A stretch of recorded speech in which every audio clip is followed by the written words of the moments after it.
नमस्कार दोस्तों, मैं राहुल मिश्रा और मैं आप सभी का एक बार फिर से स्वागत करता हूं आपके अपने चैनल माई पाठशाला में और पाठशाला रेलवे एग्जाम में।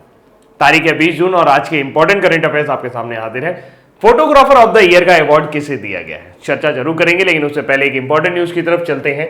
और वो इंपॉर्टेंट न्यूज है कि भारत सरकार द्वारा बिहार के खगड़िया जिले से एक नई योजना का शुभारंभ किया गया है। आप सभी को पता है कि कोविड-19 के दौरान, लॉकडाउन के दौरान कई सारे श्रमिक अपने अपने प्रदेशों को लौट आए।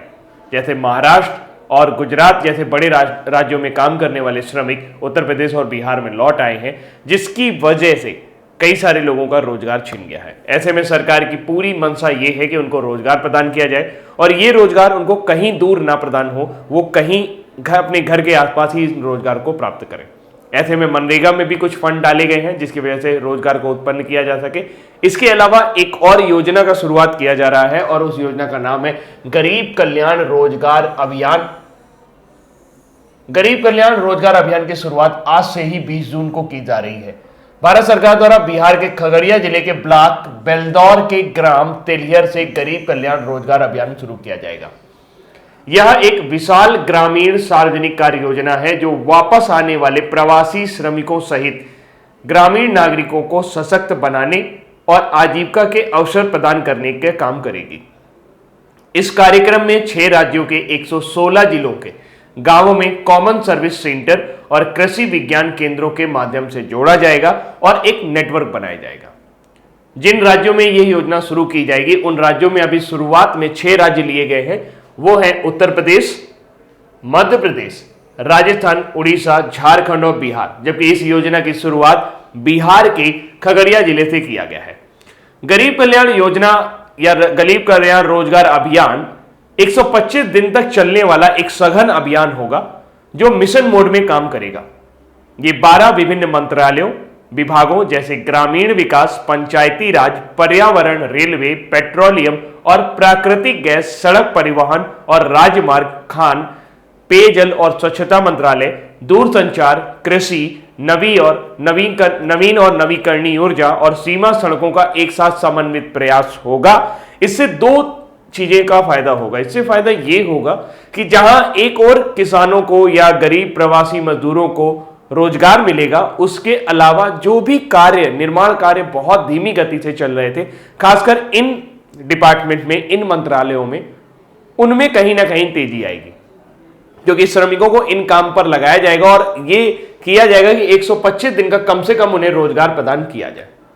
जबकि आपको पता है कि मनरेगा के तहत जो रोजगार मिलता है वो 100 दिन का होता है, लेकिन उसमें भी बढ़ोतरी की गई है।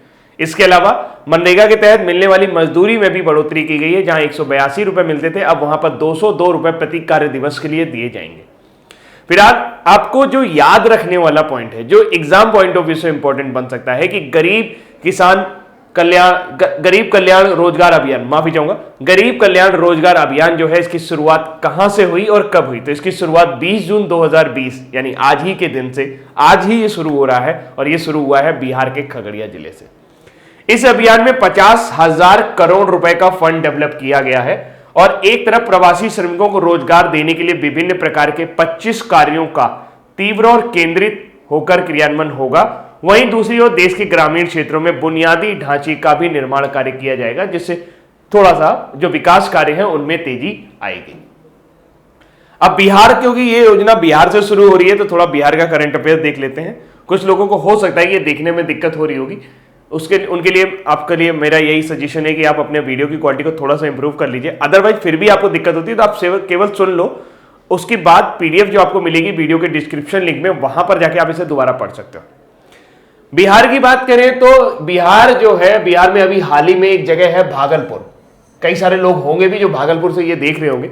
वहां अपने तरह का कछुओं का लिए एक पुनर्वास केंद्र खोला गया, यानी भारत का पहला कछुओं के लिए पुनर्वास केंद्र जो है वो आपका कहां खोला गया? बिहार के भागलपुर में। जबकि हाथियों के लिए अपने आप का एक स्पेशल अस्पताल खोला गया था उत्तर प्रदेश के मथुरा में। ऊंटों के लिए अस्पताल सऊदी अरब में। उसके अलावा बिहार सरकार ने अभी हाल ही में प्यार का पौधा नाम का एक कैंपेन शुरू किया था, अभियान शुरू किया था, ताकि प्लांटिंग यानी कि पौधा रोपण को बढ़ावा दिया जा सके।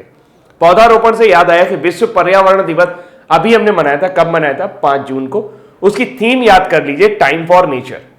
क्योंकि जब मैंने आपको ये इन्वायरमेंट डे पढ़ाया था तब उस टाइम थीम अनाउंस नहीं हुई थी, लेकिन अभी हाल ही में थीम अनाउंस कर दी गई है। इस बार का जो थीम है विश्व पर्यावरण दिवस की है वो है टाइम फॉर नेचर, जबकि पहले जो 2019 की थीम थी वो थी बायोडाइवर्सिटी, और इस बार इसको चेंज किया गया था सेलिब्रेटिंग बायोडाइवर्सिटी। तो दोनों ही अगर ऑप्शन में रहेंगे तो थोड़ा सा कंफ्यूजन हो सकता है, लेकिन अगर बायोडाइवर्सिटी आ जाए तो वो ठीक रहेगा, और अगर टाइम फॉर नेचर आ जाए तो वो ठीक रहेगा, क्योंकि पहले अनाउंस नहीं हुआ था, बाद में अनाउंस हुआ। आगे चलते हैं। म्यांमार के प्रेसिडेंट यानी कि राष्ट्रपति यू विन मिंट अभी हाल ही में बोध गया आए थे 2 दिन की यात्रा पर। फेसबुक द्वारा एक कैंपेन चलाया गया था, वी थिंक डिजिटल, ताकि महिलाओं के खिलाफ जो साइबर अपराध होते हैं, उनकी साइबर बुलिंग होती है, कोई भी आता है व्हाट्सएप पे कमेंट कर देता है, व्हाट्सएप पे ग्रुप बने होते हैं, उनमें महिलाओं के नंबर निकाले जाते हैं, उनसे बातचीत की जाती है, तो इस तरह का कोई भी अगर बुलिंग वगैरह हो तो उसके लिए एक कैंपेन चलाया था फेसबुक ने, वी थिंक डिजिटल। ये भी बिहार के ऊपर बेस्ड था। बिहार की राजधानी है पटना। चीफ मिनिस्टर वर्तमान समय में नीतीश कुमार है। किसी ने मुझसे कहा था कि सर इनकी पार्टी का नाम जरूर बता दिया करिए कि किस राज्य में किस की सरकार है। तो यहां पर जनता दल यूनाइटेड, जेडीयू, जिसे जदयू भी कहा जाता है, उसके मुख्यमंत्री हैं ये, उसके अध्यक्ष है नीतीश कुमार। गवर्नर है Phagu Chauhan. National park, Valmiki national park की जब आपको बातचीत की जाए तो आपके मन में बिहार का चित्र उभरना चाहिए। स्टेट बर्ड हाउस स्पैरो, जिसे हम लोग गौरैया भी कहते हैं। स्टेट एनिमल गौर, गौर कई राज्यों का राजकीय पशु है। स्टेट फ्लावर कचनार, या कचनार भी कहते हैं। State fruit mango. State tree यानी कि राजकीय पेड़ आपका पीपल है। बिहार दिवस 22 मार्च 1912 को बिहार को राज्य का दर्जा प्राप्त हुआ था, जबकि लोकसभा में यहां पर 40 सीटें हैं और राज्यसभा में आपको 16 सीटें बिहार से देखने को मिलेंगी। जो लोग हिंदी में पढ़ना चाहते हैं वो यहां से थोड़ा सा कवर कर सकते हैं, लेकिन आपको आज हो सकता है कि थोड़ा सा ना दिखाओ, लेकिन मैं कल से इस बात का ध्यान रखूंगा कि ये आपको दिखाई दे।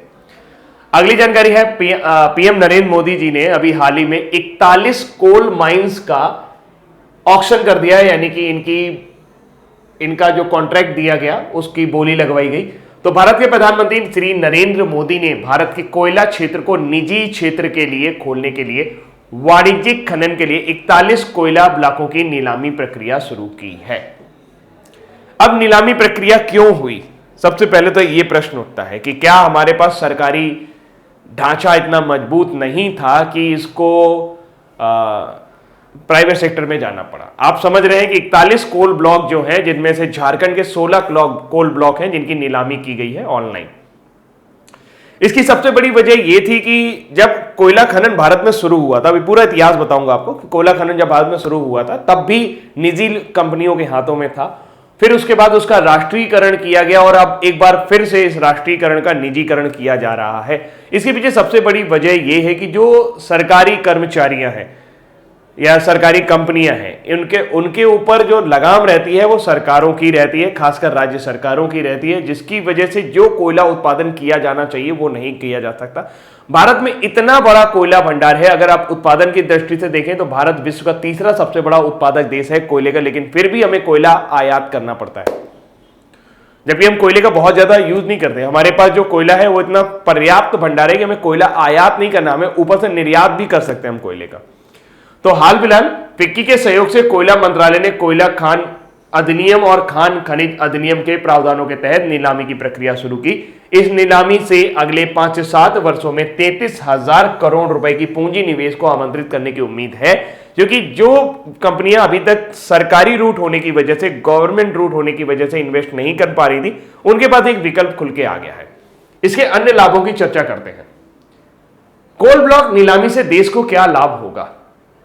225 मीट्रिक टन की अधिकतम अनुमानित उत्पादन क्षमता अगर भारत की हो जाए तो 2025-26 में देश के कोयले का कुल अनुमानित उत्पादन में 15% योगदान हो जाएगा। यानी अभी हम जितना उत्पादन कर रहे हैं उसका 15% उत्पादन और ज्यादा होने लगेगा। 2.8 लाख से अधिक लोगों के लिए रोजगार के अवसर बनेंगे और इसमें तकरीब 70,000 लोगों को प्रत्यक्ष रोजगार और लगभग 2,10,000 लोगों को अप्रत्यक्ष रोजगार प्राप्त होगा। देश के अगले 5 से 7 वर्षों के दौरान 33,000 करोड़ रुपए के पूंजी निवेश की उम्मीद है, क्योंकि जो नीलामी की जाएगी उसके लिए जो कंस्ट्रक्शन होगा, उसके लिए जो सारी चीजें लगेंगी, इक्विपमेंट्स लगेंगे, तो इस तरह से जो निवेश होगा भारत में वो 33,000 करोड़ रुपए तक का निवेश होने की संभावना है। प्लस विदेशी कंपनियां आएंगी, क्योंकि इसको 100% एफडीआई रूट में रखा गया है। 100% तक फॉरेन डायरेक्ट इन्वेस्टमेंट हो सकता है, प्रत्यक्ष विदेशी निवेश हो सकता है, जिसकी वजह से कई सारी विदेशी कंपनियां भी आकर भारत में कोयले का खनन कर पाएंगे और इस वजह से कई नई अंतरराष्ट्रीय कार्यप्रणाली, आधुनिक तकनीक और खनन कार्यों में मशीनीकरण की संभावना भी हमें प्राप्त होगी। ऐसा नहीं है कि भारत में कोयले का खनन अभी शुरू हुआ है। भारत में कोयले का खनन का इतिहास बहुत पुराना है। सबसे पहले ब्रिटिश ईस्ट इंडिया कंपनी ने 1774 में दामोदर नदी के पश्चिम किनारे पर स्थित रानीगंज, जो कि पश्चिम बंगाल में है, में कोयले का वाणिज्यिक खनन आरंभ किया था।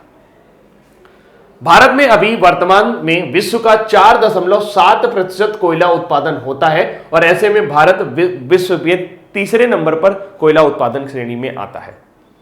भारत में लगभग 301.6 अरब टन कोयला रिजर्व होने का अनुमान लगाया गया है, जिसमें 260 अरब टन गैर खाना पकाने वाला कोयला है, जिसे खाना नहीं पकाया जा सकता क्योंकि इससे जहरीली गैसें उत्पन्न होती हैं, जिसका उपयोग हम मुख्य रूप से बिजली उत्पादन में कर सकते हैं, सीमेंट उत्पादन में कर सकते हैं और उर्वरक उत्पादन में कर सकते हैं।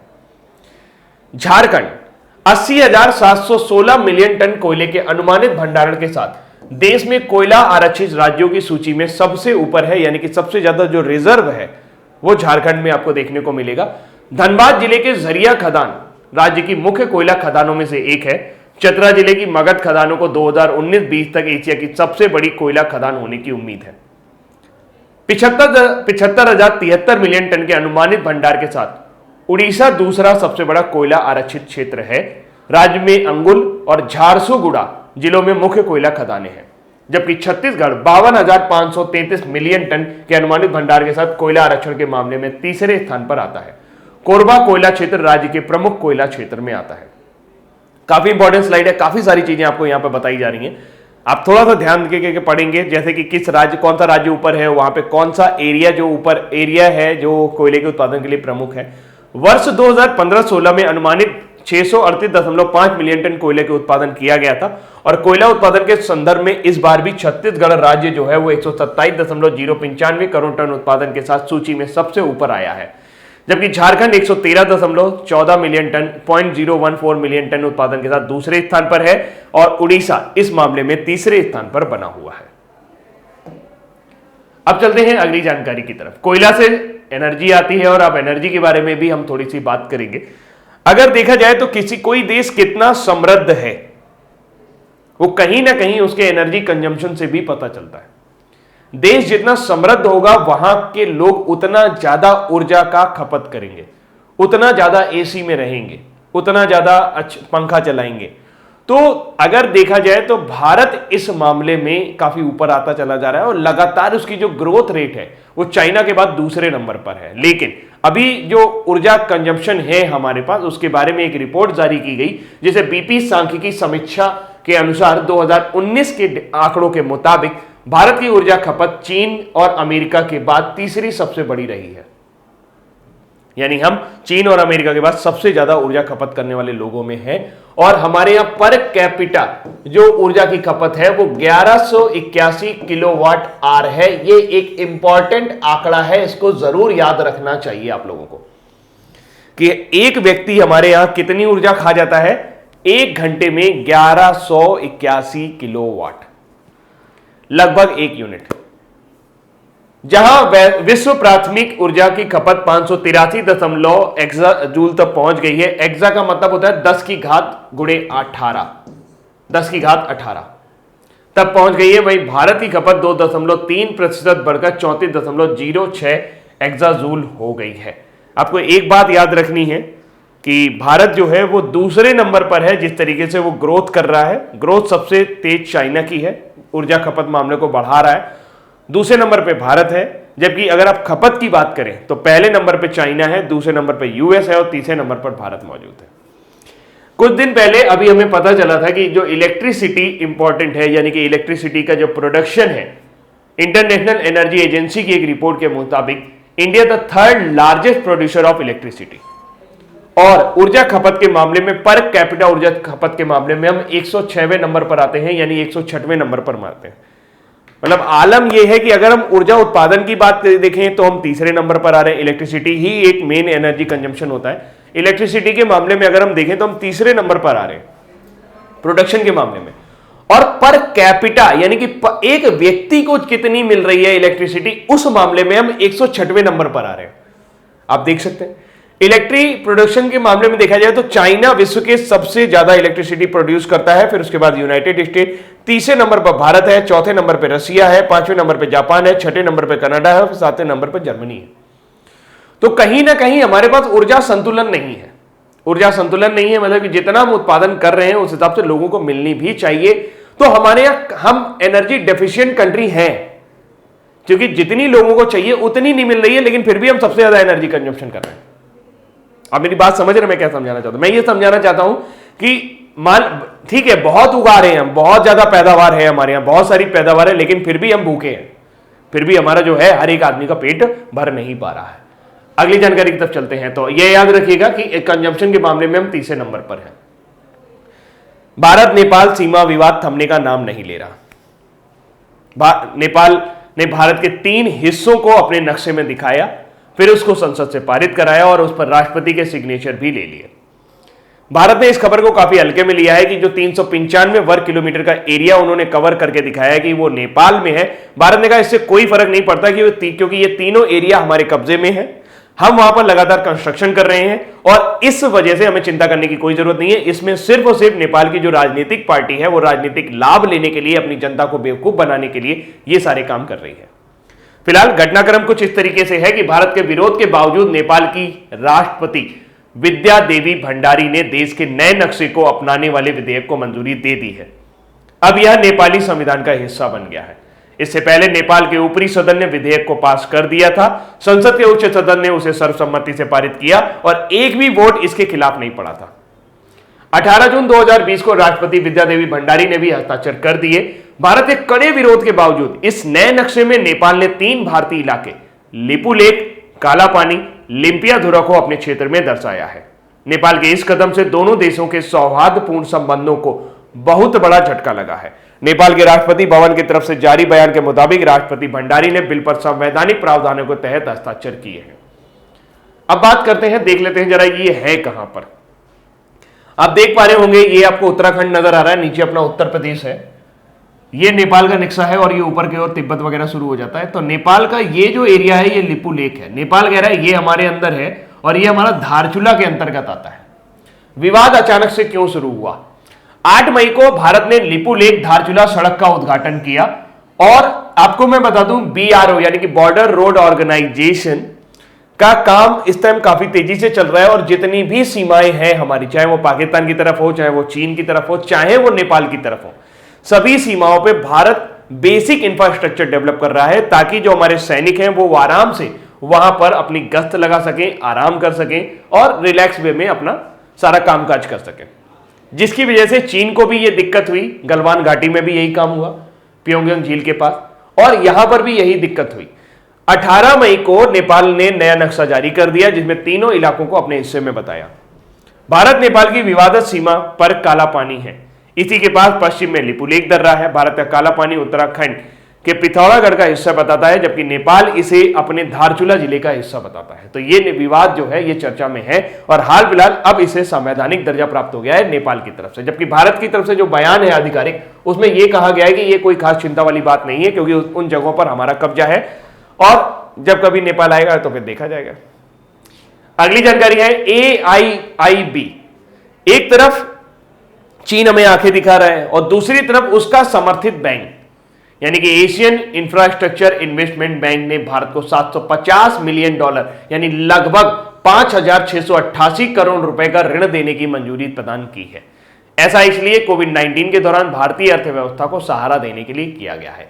AIIB का जो मुख्यालय है वो आपका बीजिंग चीन में है। वर्तमान समय में जिनलिंग यहां AIIB के प्रेसिडेंट हैं। इसकी स्थापना जून 2014 में की गई थी। बीजिंग चाइना में इसका मुख्यालय है। अगली जानकारी तक चलते हैं। Victory day parade. भारत द्वितीय विश्व युद्ध की 75वें विजय दिवस परेड में भाग लेने के लिए अपनी तीनों सेनाओं को एक सैन्य दल को रूस भेजने वाला है। भारत तीनों सेनाओं से बने अपने 75 सदस्यीय सैन्य दल को परेड में भाग लेने के लिए भेजेगा क्योंकि रूस के रक्षा मंत्री ने मॉस्को में आयोजित होने वाले विजय दिवस परेड में भाग लेने के लिए भारतीय दल को आमंत्रित किया है। मॉस्को में द्वितीय विश्व युद्ध के 75वें विजय दिवस की परेड में अन्य देशों के सैन्य दलों के भी भाग लेने की उम्मीद है। रूस द्वितीय विश्व युद्ध में विजय की 75वीं वर्षगांठ के अवसर पर मॉस्को में 24 जून 2020 को एक आयोजन आयोजित कर रहा है, जिसमें वीरता और बलिदानों को सम्मान करने के लिए रूस और अन्य मैत्रीपूर्ण लोगों द्वारा मॉस्को में एक सैन्य परेड का आयोजन किया जाएगा। तो द्वितीय विश्व युद्ध की बात करें तो जिसे हम वर्ल्ड वॉर 2 भी जानते हैं, ये 1 सितंबर 1945 से शुरू होकर 2 सितंबर 1939 से शुरू होकर 2 सितंबर 1945 तक चला। इसमें 2 मुख्य दल थे, एक को मित्र राष्ट्र कहा जाता है और एक को धुरी राष्ट्र कहा जाता है, यानी एक को एक्सिस पावर कहा जाता है और एक को एलाइज कहा जाता है। एक्सिस पावर में जर्मनी, इटली और जापान थे, जबकि France, great Britain, United state, Soviet union और थोड़ा बहुत आपका चाइना भी इसमें शामिल था। ये मित्र राष्ट्र थे जिनके बीच में ये युद्ध हुआ और ये संसार का पहला ऐसा युद्ध है और शायद भगवान करे कि ये आखिरी ऐसा युद्ध हो जिसमें परमाणु बमों का इस्तेमाल किया गया था, जिसमें जापान के ऊपर 2 परमाणु बम गिराए गए थे, नागासाकी और हिरोशिमा पर। अगली जानकारी की तरफ चलते हैं। अगली जानकारी है, कर्नाटक सरकार ने 18 जून को मास्क डे घोषित किया था। कर्नाटक सरकार द्वारा 18 जून 2020 को समूचे राज्य मास्क डे का या मास्क दिवस मनाया गया। राज्य में कोविड-19 को फैलने से नियंत्रित करने के लिए मास्क, सैनिटाइजर, साबुन और इससे हाथ धोने के बारे में जागरूक करने के लिए मास्क दिवस मनाया गया। साथ ही लोगों से सोशल डिस्टेंसिंग के मानदंडों को पालन करने का भी आग्रह किया गया था। इसमें अनिल कुंबले ने भी भाग लिया था। कर्नाटक सरकार ने मास्क डे के अवसर पर एक रैली का आयोजन किया, जिसमें जनप्रतिनिधियों, गणमान्य व्यक्तियों और चिकित्सा कर्मचारियों ने हिस्सा लिया है। इस रैली के माध्यम से प्रतिभागियों ने कोविड-19 के जारी किए गए राष्ट्रीय निर्देशों के बारे में लोगों में जागरूकता फैलाई। तो आपको बस इतना याद रखना है कि मास्क डे कहां ऑब्जर्व किया गया। ये ऑब्जर्व किया गया है आपका कर्नाटक में। इसकी जो थीम रखी थी उन्होंने be kind, mask and bind. अगली जानकारी है, 18 जून को न्यूज फटाफट में गोवा क्रांति दिवस मनाया गया। प्रत्येक वर्ष 18 जून को गोवा क्रांति दिवस मनाया जाता है क्योंकि 1946 में आज ही के दिन स्वतंत्रता सेनानी डॉक्टर राम मनोहर लोहिया ने दक्षिण गोवा के मडगांव में गोवा वासियों को राज्य को पुर्तगालियों से शासन से मुक्त कराने का आह्वान किया था। लेकिन भारत के आजाद होने के 14 साल बाद तक भी गोवा पुर्तगाली शासन के अधीन रहा और 19 दिसंबर 1961 को इसको आजादी मिली। इसीलिए 19 दिसंबर को हर साल हम गोवा का मुक्ति दिवस मनाते हैं, जबकि 18 जून को हम गोवा का क्रांति दिवस मनाते हैं।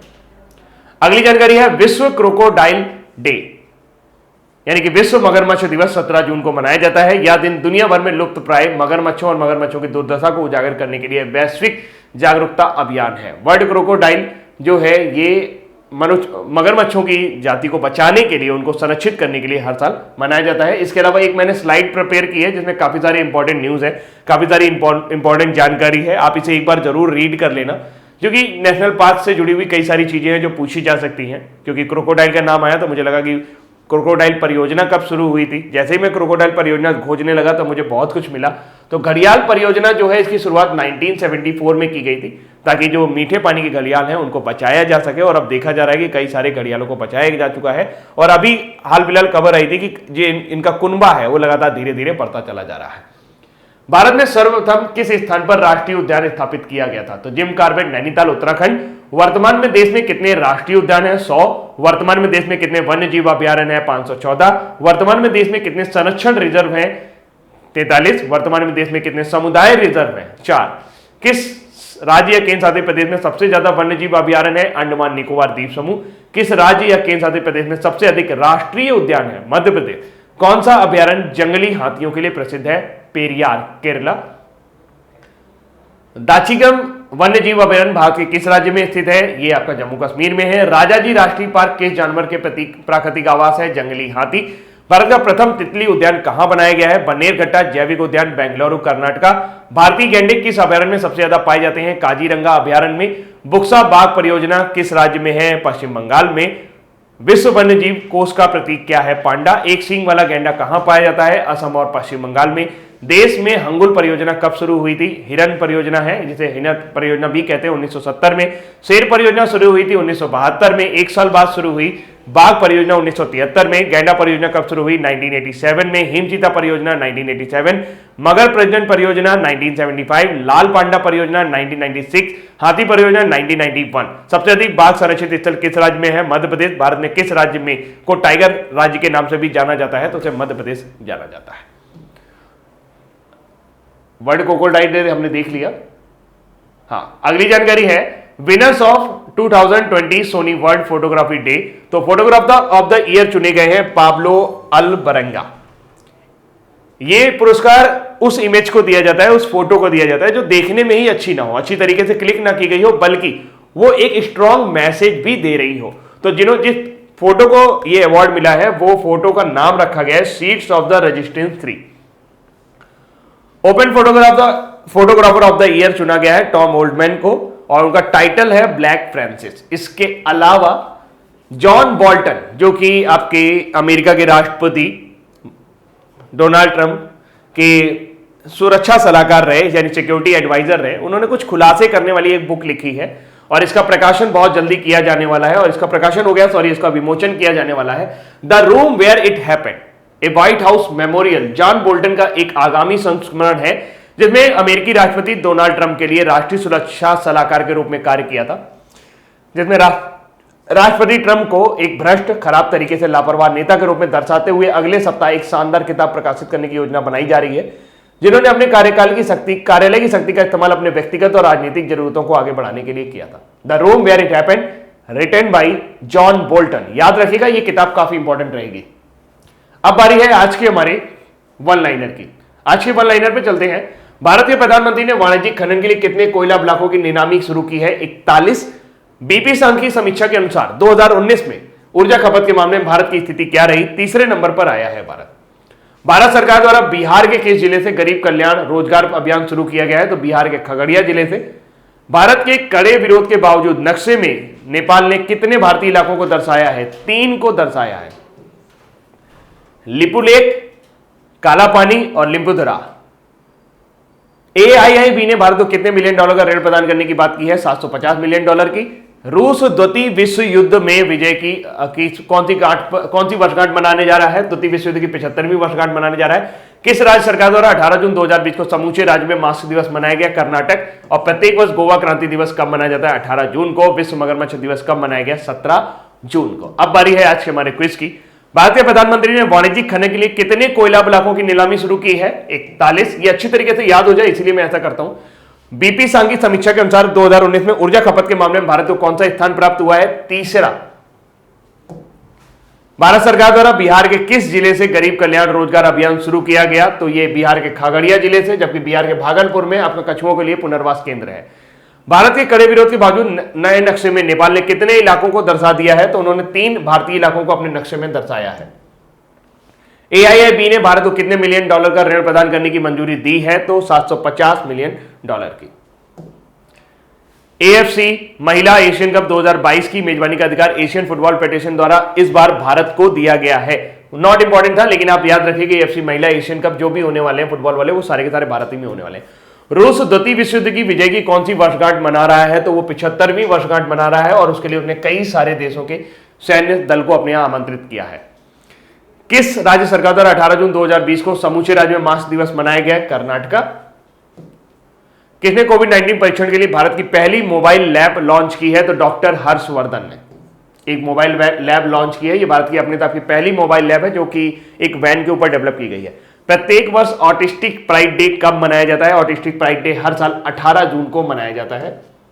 प्रत्येक वर्ष गोवा क्रांति दिवस कब मनाया जाता है? गोवा क्रांति दिवस प्रत्येक वर्ष 18 जून को मनाया जाता है। विश्व मगरमच्छ दिवस कब मनाया जाता है? विश्व मगरमच्छ दिवस हर साल 17 जून को मनाया जाता है। तो दोस्तों ये थे आज के हमारे इंपॉर्टेंट करंट अफेयर। बाद में हमने कुछ न्यूज देखी है, बस वो एज ए उसमें वन लाइनर के फॉर्म में उनको याद कर लीजिएगा। अभी के लिए इतना ही रखता हूं। Thank you so much, bye bye.